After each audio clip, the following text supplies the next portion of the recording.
மொள்ளமா அடிக்கலாமா இல்லை வந்து போட்டு பொழக்கலாமா அப்படிங்கிறது தான். ஏன்னா ரொம்ப நாளாக வந்து இந்த மாநாட்டை பற்றி தான் பேசணும். ஏன்னா மற்றவங்க மாநாட்டெல்லாம் வந்து குறை சொல்லிட்டு இருந்த நம்ம குறமுருகன் இருக்கார்ல, அப்போ அவரோட மாநாட்டை, அதாவது நாம் தமிழர்னு சொல்லலாம், நாம் தமிழருக்கான மேடையை போட்டார் இல்லை அந்த கட்சிக்கான சவமேடையை போட்டாரா அப்படிங்கிற விஷயத்த நம்ம பார்த்தே ஆகணும்ல. அதனால இந்த மாநாட்டில் பல விஷயங்களை நோட் பண்ணணும்னு நினச்சேன். ஏன்னா எல்லாரையும் குறை சொல்கிறானுங்க, இவனுங்க மாநாடப்போ வேற லெவல் நடத்துவானுங்க. ஓகே, இவனுக்கு சொல்கிற மாதிரி பல லட்சம் பேர் வந்து ஒழுக்கத்தை கடைப்பிடிச்சி, நேர்மையை கடைப்பிடிச்சி, உண்மையாக சிந்திக்கிற தொலைநோக்கு பார்வையோட அதேமாதிரி புத்திசாலித்தனமான ஆட்கள் வந்து இந்த உலகத்தில் இருக்கிறானுங்க. அவ்வளோ டிசிப்ளினான ஆட்கள் இத்தனை லட்சம் பேர் தமிழ்நாட்டில் இருந்திருந்தா இந்த நாடு என்னைக்கோ எங்கேயோ போயிருக்கும். அதே மாதிரி பல விஷயங்கள், ஓகேவா, அந்த பிரச்சனைகள், நிறைய பிரச்சனைகள், கொலைகள், குற்றங்கள், அந்த விஷயத்தில் வந்து எத்தனை பேரை தட்டி கேட்டிருக்கலாமா? அவ்வளோ ஒழுக்கமான ஆட்கள், அவ்வளோ டீசெண்டாக இருக்காரானுங்கன்னா அப்போ எவ்வளோ பிரச்சனைகள் வந்து நம்ம தமிழ்நாடு தவிர்த்துருக்கணும் அப்படிங்கிறத சிந்திச்சு பார்க்கணும். அப்போ அதுல இருந்தால் தெரியுது, இந்த மாநாட்டு பார்த்ததுக்கப்புறம் தான், ஒரு சில விஷயத்த நோட் பண்ணதுக்கப்புறம் தான்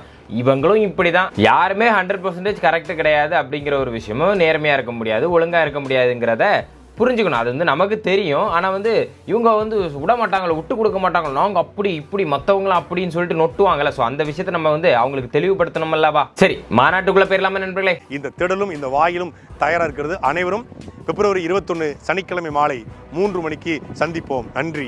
மாநாட்டு திடலுக்கு இவரோட வாயில, சொந்த வாயில சொல்றாரு 3 மணிக்கு வர சொல்றாரு. மண்டபத்துக்கெல்லாம் வர சொல்ல 3 மணிக்கு மாநாட்டு திடலுக்கு வர சொல்றாரு. அப்படின்னா உச்சி வெயில் பொழந்து கட்டிட்டு இருக்கு. அங்க நீங்க பாத்தீங்கன்னா 4:30க்கே கர்ச்சீஃபை போத்திட்டு பல பேர் தூங்கிட்டு இருக்கான். அந்த ஃப்ரெண்ட் ரோவை பிடிக்க வந்திருப்பாங்களே ஒரு 10 பேர் 20 பேர் வந்திருக்காங்கன்னா அவங்களே அந்த வெயிலில் கர்ச்சீஃபை போட்டுட்டு உட்கார்ந்துட்டு இருக்காங்க. அந்த நேரத்தில் தண்ணி அரேஞ்ச்மெண்ட் வந்து இதில் வந்து நாம் தமிழர்கள் வந்து நெகிழிகளை பயன்படுத்துறதை வந்து தடை பண்ணிட்டு இருக்காங்க. அவங்க வந்து அதை வந்து பயன்படுத்த மாட்டாங்க, அதை வந்து எதிர்த்திருக்கோம் அப்படின்னு சொல்லிட்டு சொல்லுவார். நாம் தமிழ் பிளாஸ்டிக் எதிராக, நெகிழிக்கு எதிராக பரப்புரை செய்து நெகிழி ஒழிப்பு குறித்து பேசுது, சூழலில் குறித்து பேசுகிறாங்க, இயற்கை வளங்கள் குறித்து பேசுகிறாங்க. அப்போ நாம் தமிழ் பிளாஸ்டிக்கை வந்து பெரும்பாலும் பயன்படுத்துவதை தவிர்க்கிறாங்க. அப்போ அந்த சூழ்நிலையில் கூட்டத்திலே பிளாஸ்டிக் பாட்டில் கொடுத்தா அது ஒரு விமர்சனமா வரும். இந்த வீடியோ பாருங்க, இந்த காணொலியை பாருங்க.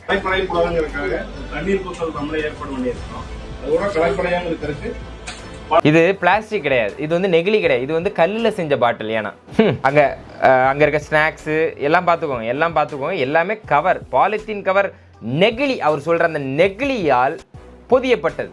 வாய்க்கு மட்டும்தான் வாய்ச்சா விடாது. அதே போல 3 மணிக்கு வர சொல்லிட்டு 6:30க்கு தான் இவருக்கு தலைவர் வர்றாரு. அதற்கு என்ன புடுங்கிட்டு, நான் என்ன சொல்றேன்னா, இது வந்து மற்றபடியா இருந்தா, இப்ப சாட்டையவர்கள் இந்த மாதிரிலாம் பேசல, அவர் இந்த மாதிரி கொஸ்டின்களை வந்து கேள்விகளை எழுப்பவில்லை அப்படின்றதா இந்த கேள்வி நானும் கேட்டிருக்க மாட்டேன். இது சிறுபிள்ளைத்தனமாக தான் இருக்கும். சோம்பேறி தலைவர்னு சொன்னார்ல, அப்போ இவர் என்ன சோம்பேறி தலைவனா இல்லை வேற ஏதாவது? எனக்கு புரியல. அந்த வேட்டி கட்டிட்டு ஒரு சட்டை போட்டு வர்றதுக்கு அப்போ அவர் அங்கே என்ன பண்ணிட்டு இருந்தார்? அவராது காரில் வரது நியூஸில் போட்டுட்டு இருந்தாங்க. விஜய் அவர்கள் வரும்போது சீமான் அவர்கள் 3 மணி நேரமா, நீங்கள் 3 மணிக்கு வர சொல்லிட்டு 3 மணி நேரமா அவர் என்ன பண்ணிட்டு இருந்தாரு? அப்போ இவர் எழுச்சிமிகு வீர தமிழன், வீர தலைவன் நீங்க சொல்ற மாதிரி அப்படி சொல்லணுமா, இல்ல சோம்பேறி 3 மணி நேரம் கழிச்சு நீங்க சொல்லி 3 மணி நேரம் கழிச்சு வந்த சோம்பேறி தலைவன் சொல்லணுமா? சீமானே மலையிலலாம் நின்று, ஏன்னா மழை வந்து பெருசா பாதிக்க வரல, மலையில நின்று பேசுவாரு. ஆனா வந்து வெயில நின்று பேச மாட்டாரு. ஏன்னா அவர் தாவேக்கா போடும்போது மேற்கூரை ஏன் போடலன்னு கேட்டானுங்க. இவனுக்கு வந்து மாநாடை வந்து எக்ஸாம்பிளா நடத்த போறோம், பிரம்மாண்டமா நடத்த போறோம்னு சொன்னானுங்க. அப்ப இதுக்கு ஏன் மேற்கூரையை காணல? என் இனம் சார்ந்தவன் பாருடா, இடம்பத்தலடா, டே இடம்பத்தலடா, இடம்பத்துல பாரு அண்ணே, கொஞ்சம் தொலைநோக்கு பார்வையில கொஞ்சம் எட்டி பாருங்க. ஃப்ரெண்டுல உட்கார்ந்து இருக்கானுங்க, அதனால இடம்பத்தலன்னு நினைச்சுக்கிட்டு கதைக்காதீர்கள். கொஞ்சம் லைட்டா அப்படி எட்டி பின்னால பாருங்க. ஆமாமா, இடம்பத்தல, அதான் ஃப்ரெண்ட்ல உட்கார்ந்துருக்காங்க. பின்னால இருக்க சீட்ஸ் எல்லாம் இருக்குல்ல, நான் பின்னால தெரியுதுல, இதெல்லாம் வந்து ஆவிங்க உட்கார்ந்துருக்கு. அதான் இடம்பத்துல காலியா தான் சேர் இருக்குன்னு தெரியல, அங்க போய் உட்கார வேண்டியதானே. ஆமாமா, யாருமே போடாத மாநாடு தான் இது, வந்து யாருமே இது வரைக்கும் பண்ணாத ஒரு மாநாடு தான். கண்டிப்பா 100% ஷூர். ஏன்னா காலியாக சேர் இருந்த வரைக்கும் பின்னால இடம் பத்தலைன்னா அது வந்து ஆகச்சிறந்த மாநாடு தான். எனக்கு என்ன புரியலைன்னா, பின்னால இடத்த போட்டு யாருக்காக முன்னால தரையில வந்து உட்கார்ந்துருக்காங்க, ஐ டோன்ட் நோ, எனக்கு அது தெரியல. ஐ குடின் அண்டர்ஸ்டாண்ட் தட் ப்ரோ. இங்க பாருங்க, ஒன்ல சேர்ல உட்காருங்க, இல்ல சைட்ல போய் ஒதுங்கி நில்லுங்க. அதை விட்டுட்டு இந்த மாதிரி ஃப்ரெண்ட்ல வந்து உட்கார்ந்தா அண்ணன் கன்ஃபியூஸ் ஆயிடுவாரு, பார்த்துக்கோங்க. அதுக்காக இது வந்து பெரிய கூட்டம் இல்லை அப்படிலாம் சொல்ல மாட்டேன். நல்ல கூட்டம் தான், அதுல வந்து ஒரு மாசான கூட்டம் தான். அதுலயும் அந்த கணக்கு வழக்கெல்லாம் இருக்கு, அதை நான் சொல்றேன். நல்ல கூட்டம் தான். அப்படியும் இடம் பத்தல, ஒருவேளை சேர் போட்டும் உங்களுக்கு இடம் பத்தலைன்னா அதான் உங்கள்கிட்ட இருக்கவே இருக்கு ஆம ஓடல, ஆம ஓட போட்டு நீங்க வந்து நீந்தியெல்லாம் போகும்போது அதை போட்டாலாம் நீங்க பயன்படுத்தும் போது அதை போட்டு உட்கார்ந்தா என்ன யாரு கேட்க போறா? இதுல கடைசி காணொளியிலையும் இந்த காணொளியிலையும் நம்ம என்ன சொல்லியிருப்போம்னா, மேல்கூரை, அதாவது மேற்கூரை அப்படின்னு சொல்லுவாங்க, வெயிலுக்காக இப்போ 3 மணிக்கே வர சொல்லியிருக்கேன், மேற்கூரை போட்டிருக்கணும். சாரிண்ணே, தப்பா நினைச்சிக்காதீங்க, தப்பா கேட்டேன், தெரியாம கேட்டேன், மன்னிச்சிருங்க. ஏன்னா ஆமைகள்லாம் என்ன செய்யும், மழை வந்தாலும் வெயில் அடித்தாலும் தனக்கு ஒரு பிரச்சனைன்னு வரும்போது என்ன பண்ணுவாங்க, படக் படக் அப்படின்னு உள்ள போயிட்டு எட்டி பார்க்கும். அதை நான் மறந்துட்டேன், உங்கள்கிட்ட ஆமை ஓடு இருக்கு அப்படிங்கிறத மறந்துட்டேன். வெயில் அடிச்சாலும் நீங்க அதுக்குள்ள உள்ள போய் உட்காந்துட்டு அப்போ வந்து எட்டி பார்த்தா போதும்ல, கருத்து என்ன சொல்றாரு அப்படின்னு கேட்டுட்டு நம்ம வந்து எட்டி பார்த்தா போதுங்கிறத நான் மறந்துட்டேன், மன்னிச்சிருங்க. உங்கள்கிட்ட ஆமை ஓடு இருக்கிறத, உங்க முதுகுல இருக்கிறத நான் பார்க்க மறந்துட்டேன். அண்ணன் அதை ப்ரெடிக்ட் பண்ணி தான் நம்ம ஆட்கள்கிட்ட வந்து என்ன இருக்கு, ஆமை ஓடு இருக்கு என்பதால் நம்ம வந்து கூரை போட வேண்டிய தேவையில்லை அப்படின்னு சொல்லிட்டு போடாம விட்டுருக்காரு. தொலைநோக்கு பார்வை, அண்ணனின் சிந்தனை. இது வந்து பெரிய லெவலில் ஒரு கூட்டம் தான், கூட்டம் கூடலை அப்படிலாம் சொல்ல முடியாது. உண்மை என்னன்னா கூட்டம் கூடி இருக்கு. நம்ம வந்து எல்லா ஊர்ல இருந்து, ஏன்னா நாம் தமிழரை பொறுத்தவரைக்கும் ஸ்ட்ராங்காக ஒரு 1,00,000 பேராது இருப்பாங்க அப்படிங்கிற பட்சத்தில் ஃபேமிலியெல்லாம் வந்திருக்காங்க, அந்த கூட்டம். ஆனாலும் இந்த கூட்டத்தில் ஒரு ஸ்கேமுங்கிறத தாண்டி ஒரு பித்தலாட்டம் ஒரு விஷயம் ஒன்று நடந்திருக்கு. என்னன்னா, இதில் நீங்கள் பார்த்தீங்கன்னா அவர் பேசிட்டு இருக்க இந்த வீடியோலேயே சீமானவர்கள் வந்து பேசிட்டு இருக்கும்போதே, முன்னால் உள்ளது பின்னால் உள்ளலாம் விட்டுருங்க, அந்த சீமானவர்கள் பேசிட்டு இருக்கும்போதே அந்த கூட்டத்தில் இடையில அந்த சேரை பாருங்க, அதாவது ஒரு சேர் விட்டு எவ்வளோ சேர் வந்து கேப்லேயே கிடக்குதுன்னு பாருங்க. ஃப்ரெண்டில் அந்த கேதரிங் இருக்குது, ஏன்னா ஃப்ரெண்டில் இருந்து அவரோட ஃபேஸை பார்க்கணும். இப்போ நிறைய பேர் அவரோட ஃபேன்ஸும் இருப்பாங்க தானே, அவர் பேசுகிறத கேட்குறதுக்கு ஆட்கள் இருக்க தான் செய்வாங்க, அதை நம்ம ஒத்துக்கணும். அது இல்லாமல் வேட்பாளர்கள் அவங்களோட ஃபேமிலிஸ் கண்டிப்பாக வந்திருப்பாங்க, அவங்களும் வந்து ஃப்ரெண்டில் இருந்து பார்க்கணும், அவ்வளோ தூரத்துலேருந்து பார்க்க முடியாது, ஃப்ரெண்டில் வந்திருப்பாங்க. இதில் இடைக்கட்டத்தில் அந்த ஒரு சேர் விட்டு ஒரு சேர் இருக்கும்போது அந்த தூரத்தில் இருந்து பார்க்கும்போது அந்த வெளிச்சத்தில் இரவில், முக்கியமாக இரவில் அந்த சேர் வந்து எப்படி தெரியுதுன்னா ஒன்றா இருக்க மாதிரி தெரியாது. ஸோ அதுலேயே ஏகப்பட்ட கேப் இருக்குது. இதில் மொத்தத்தில் 1,00,000 1.10 அந்த மாதிரி ஏதோ தான் சேர்ஸ் வந்து போட்டிருக்காங்க. 10 லட்சம் 100 லட்சம் 200 லட்சம் 300 லட்சம் கோடி அப்படிலாம் இவர் சொல்லுவார், உருட்டி தள்ளுவார். ஆனால் போடப்பட்டதே 1 லட்சம் அப்படிங்கிற மாதிரி சொல்லப்பட்டிருக்கு. இதில் வெளியே பார்க்கிங் இல்லாமல் 51 ஏக்கருக்கு, கிட்டத்தட்ட 51லேருந்து 60 ஏக்கருக்குள்ளே தான் வந்து அந்த மக்கள் அமர்ற இடம். ஓகேவா, அந்த ஸ்டேஜ், அந்த மக்கள் அமர்ற இடம். இவ்வளோ மாதம் ஸ்டேஜ் போடணும் அவசியம் தேவையில்லை, இருந்தாலும் அந்த சேர் இருக்குல்ல, அந்த சேர் போட்ட விதம் எல்லாமே ஓகே, இது வந்து நல்ல மாநாடு தான், நான் இல்லைன்னு சொல்லலை, நல்ல ஆர்கனைசேஷன் தான். ஆனால் அந்த சேர் போட்ட இடங்கள் மட்டும் இத்தனை ஏக்கர்ஸ் அப்படிங்கும்போது, சேப்பாக் ஸ்டேடியம் இருக்குல்ல, சென்னை சூப்பர் கிங்ஸ் ஆடுறாங்களா ஸ்டேடியம், அதுவே மொத்தமாகவே ஒரு 20லேருந்து 40 ஏக்கருக்குள்ள ஒரு 30 ஏக்கர், மொத்தமாக 20 ஏக்கர்னு வச்சுக்கோங்க, 20 ஏக்கர்னு வச்சுக்கோங்க.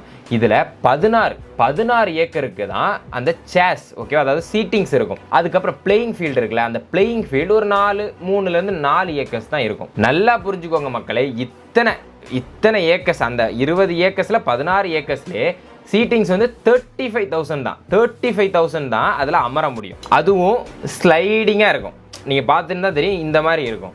இங்கே ஸ்ட்ரைட்டாக இருக்கும். அப்போது எத்தனை நாற்காலி தான் அதில் போட முடியும், அதையும் நீங்கள் கெஸ் பண்ணி பாருங்கள். ஆல்ரெடி அவர் வந்து 38 மாவட்டங்கள்னு சொல்லி ஒரு இடத்துல சொல்லியிருப்பார். இத்தனை ஏக்கர்ஸில் அப்போ எவ்வளோ போட்டிருப்பாங்க? ஒரு 70, ஒரு 1 லட்சம், ஒரு 1,40,000 போட முடியுமா? அப்போ இதில் வந்து 1 or 2% வந்து நாற்காலிகள் வந்து அப்படியே தான் இருக்குது. ஃப்ரெண்டில் இருந்தவங்கள வேணால் அதில் கணக்கு வச்சுக்கலாம். அப்படி பார்த்தா கூட 1,00,000 பேர் கூடியிருக்காங்க அப்படின்னு நம்ம எடுத்துக்கலாம். இதில் ஒருத்தன் என்னென்னா 20% வந்து மக்கள் வந்து கூடியிருக்காங்க, இன்னும் 80% வந்திருந்தா திருச்சி தாங்கியிருக்காதான், நில குலைஞ்சு போயிருக்குமா. பைத்தியக்காரங்களா, நீங்க நில குலைஞ்சு தெரியாதீங்க. கூட்டம் கூட வேண்டியதா, மாற்றத்துக்கான கூட்டம் கூட வேண்டியதா, அதில் எந்த தவறும் இல்லை. இந்த கட்சிக்கு இந்த கூட்டம் கூடினது வந்து எந்த தவறும் இல்லை அப்படின்னு தான் நான் நினைக்கிறேன். மற்ற கட்சிகளும் கூடுறதுக்கு கூட இந்த கட்சி கூடி போனால் தப்பு ஒன்றும் இல்லை தான். அது ஒரு டைலாக் இல்லை, அண்ணன் இவன் மட்டும் நமக்கு வேணாண்ணே, இவன் நம்மளை எங்கேயாவது ஒன்று மாட்டி விட்டுரும் அப்படிங்கிற மாதிரி சாட்டை அவருடைய பேச்சு மட்டும் தான் அந்த கட்சிக்கு சரியில்லாத மாதிரி இருக்கே தவிர வேற எதுவும் குறை சொல்ற மாதிரி இல்லை. ஒத்துக்கிட்டு வாடி நம்ம போட்டு போதும் மாமா, நீயும் கொஞ்சம் மாறு. என்னம்மா விஜய் அவர்கள் A4 சீட்டா, அப்ப அண்ணன் வந்து இங்க பாடிட்டு இருக்காரு, அவர் வந்து A4 சீட் வச்சு பாடிட்டு இருக்காருன்னு சாட்டை அவர்கள் கிண்டல் பண்ணார்ல. அப்ப இவர் வந்து அடிஷனல் சீட்டா, அப்போ A4 சீட்டு வந்து ஓகே, இவர் அடிஷனல் சீட்டா எடுத்து வச்சு பாடிட்டு இருக்காரு. அப்ப இதை என்ன சொல்றது? அது தப்பு இல்லை. நோட்ஸ் வச்சு பாடுறதோ நோட்ஸ் வச்சு பேசுறதோ தவறு, எந்த தவறும் இல்லை. அதை வந்து சரியா பேசுறோமா அப்படிங்கிறது தான். நம்ம அடுத்தவங்களை சொல்லும்போது அதே பாயிண்ட் எடுத்து உங்களையும் அட்டாக் பண்ண வேண்டியதா இருக்கு. எதுவுமே நெஞ்சு டைலாக், பஞ்சு டைலாக், அந்த டைலாக் இந்த டைலாக்லாம் நம்ம பேச முடியாது. சீமானவர்களும் திரைத்துறையில இருந்து வந்தவர் தான், எத்தனையோ படம் நடிச்சவர் தான், எத்தனையோ பாடல்கள் எழுதியவர் தான், எத்தனையோ கதைகள் எழுதியவர் தான், எத்தனையோ டைரக்ஷன் பண்ணியிருக்காரு. அவர் அப்போ மனப்பாடம் பண்றதுன்னு அவர்கிட்ட சொல்லியா கொடுக்கணும். அதே போலதான் எல்லாருமே இருப்பாங்கிறத தெரிஞ்சுக்கோங்க சாட்டை ப்ரோ என்று சொல்லிட்டு இந்த வீடியோவை முடிச்சுட்டு அடுத்த காணொலியில் உங்களை சந்திக்கிறேன் என்று விடைபெறுகிறேன். நன்றி, வணக்கம். இதுல இடுமாவனம் கார்த்தியோ யாரோ ஒரு சம்திங் ஒரு நாம் தமிழர் இருந்து ஒரு ஆள் சொன்னது, அது இது யாரோ அந்த நாம் தமிழர்ல உள்ளவங்க தான் சொன்னது. என்னன்னா என்ன சொன்னாலும் எப்படி சொன்னாலும் நாம் தமிழர்ல இருக்கவங்க அப்படி கேட்டு தள்ளிடுவாங்க, துள்ள மாட்டாங்க, கத்த மாட்டாங்க, விசில் அடிக்க மாட்டாங்க. லட்சம் பேர் மிக குறைந்து 5 லட்சம் பேராவது கூடுவாங்க. மிக குறைந்து 5 லட்சம் பேர். நாங்க 5 லட்சம் பேர் கூட்டினாலும் ஆக வணக்கம் அப்படின்னு அறிவிக்கிறப்ப ஒட்டுமொத்த கூட்டமும் நிசப்தமா இருக்கும். இதுல பர்டிகுலரா ஒரு 4-5 நட்சத்திர பேச்சாளர்கள் இருந்து 4-5 பேருக்கு மட்டும், ஏன்னா அங்க தெரியல 4-5 பேர் தான், அவங்களுக்கு மட்டும் ஓன்னு கத்துறானுங்க, விசில் அடிக்கிறானுங்க. மத்தவங்க எல்லாம் வந்து அப்ப நாம் தமிழர் கட்சியில வந்து வாடகைக்கு வாங்கிட்டு வந்தவங்க போல எல்லாரும் ஒண்ணுதான் அப்படின்னு பேசுறானுங்க. பிறப்புக்கும் எல்லா உயிருக்கும் பேசுறாங்க. தன்னோட சொந்த கட்சி வேட்பாளர்களே அந்த சவுண்ட் இல்ல, அந்த இது ஆரவாரம் இல்ல. only for those 4 people.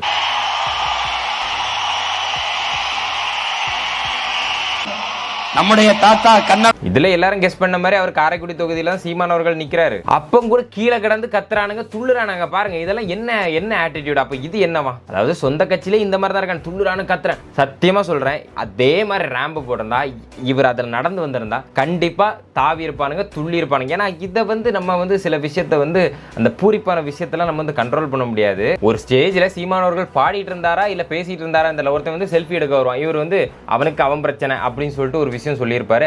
Same நாம் தமிழர்ல உள்ளவங்க தான், வேற யாரும் இல்லை. அப்படிங்கும்போது இந்த மேடையும் அமைச்சு ஒரு ரேம்ப் பாக்ஸ் செட் பண்ணியிருந்தா ஓகே, டிவிக்கில் இருக்கவனும் பண்றாங்க, நம்மளும் பண்ணணும். ஏன்னா ஆபாச வார்த்தைகள் அவங்க மட்டும் தான் பயன்படுத்துற மாதிரி பேசுவாங்க. ஆனா இவங்க எவ்வளவு கீழே பேசுறாங்கன்னு சொல்லிட்டு எல்லார் காணொலியிலையும் நம்ம போய் பார்த்தா தெரியும். இவனுக்கு சொல்ற மாதிரி அந்த அளவு கூட்டம் கூடியிருக்கா அப்படின்னு கேட்டா கிடையாது. இருந்தாலும் கூட்டம் கூடி இருந்தாலும், அப்படி கூட்டம் கூடினாலும் எந்த ஒரு தவறும் இல்லை. வந்து நோட்டுக்காக கூட்டம் கூடுறதை விட ஒரு ஓட்டுக்காக வந்து ஒரு மாற்றத்தை உருவாக்கணும் அப்படின்னு சொல்லிட்டு ஒரு கூட்டம் கூடினா அது வந்து எந்த தப்பு இல்லை. அப்படியாவது மக்கள் மாறுறாங்களே அப்படிங்கிற ஒரு விஷயம் வந்து பாராட்ட வேண்டிய விஷயம் தான். ஆனா ஒருவர் மட்டும் பேசுவதுக்கு, ஒருத்தர் மட்டும் அட்ரஸ் பண்ணதுக்கு இவ்வளோ பெரிய மேடை தேவையா? இவ்வளோ பெரிய ஸ்கிரீன்லாம் தேவையா? ஏன்னா அங்க வந்து வேட்பாளர்களை அறிவிக்கிறதுக்கு இவ்வளோ மாஸ் கேதரிங் ஆன ஸ்டேஜ் தேவையா அப்படின்னு கேட்டா எனக்கு என்னமோ அது தேவையில்லாத வெட்டி வீணா போனது. அது வந்து சொந்த பணமா இருந்தா பரவாயில்ல, ஆனா வந்து திறநிதி அப்படிங்கும்போது இட்ஸ் நாட் குட். அதே மாதிரி ஒரு லைன் ஒன்று உண்டு, என்னன்னா ஷார்ட் அண்ட் ஸ்வீட்டா பேசுங்க அப்படின்னு ஒரு விஷயம் உண்டு. அப்பந்தான் வந்து கிளியரா மக்களுக்கும் புரியும், அதை வந்து கேட்பாங்க.